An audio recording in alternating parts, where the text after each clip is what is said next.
kamil olan Allah'ın nurunu daşıyır, naqis olan isə kölgədə qalır.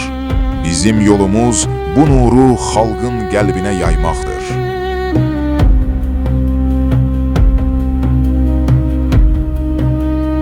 Yad deyirlər, amma sənin taxtına göz dikiblər. Hər şeyin başlanğıcında o qadın dayanır, Aləmşah bəyim.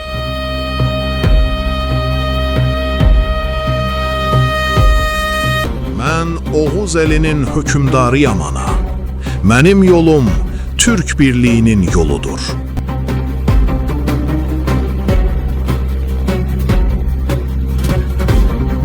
Mən öz qızımın intiqamı və bu dövlətin taxtında söz sahibi olmaq üçün hər şeyi yandırmağa hazıram. Yaqub bu səhvini qanıyla və taxtıyla ödəyəcək.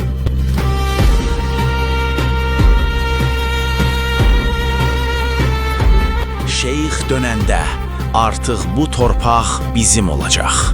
Adı Səfəvi qalar, eybi yox. Ancaq ruhu isə bizdən doğular. Şiə, İslam dövləti. Türk adı olmadan, amma Türkün taxtında.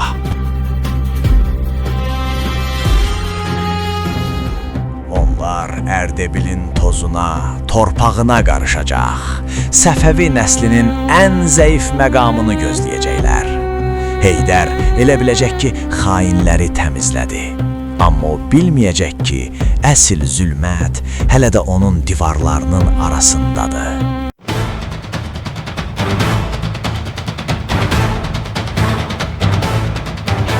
Bizim döyüşümüz qılınc üçün deyil, haqq üçün olacaq. Unutmayaq, biz öncə Türkük, sonra Müsəlman.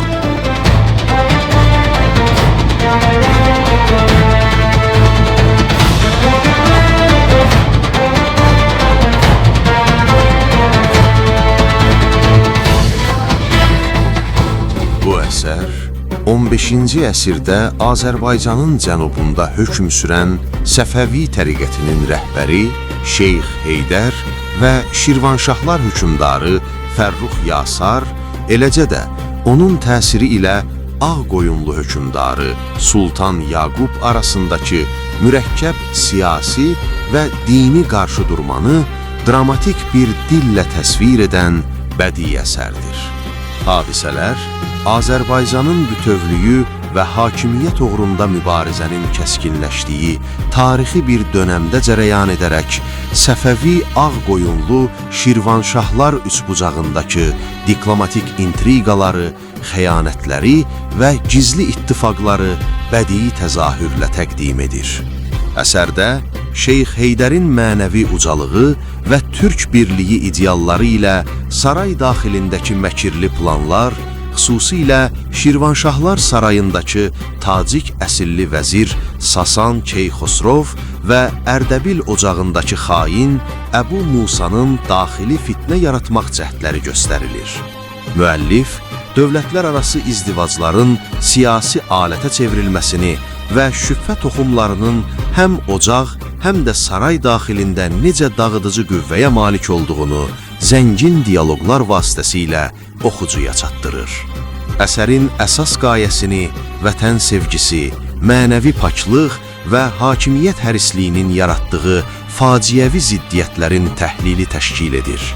Əsərin bütün bölümlərini Qam Company kanallarında izləyə, dinləyə bilərsiniz. Bismillah, Allahu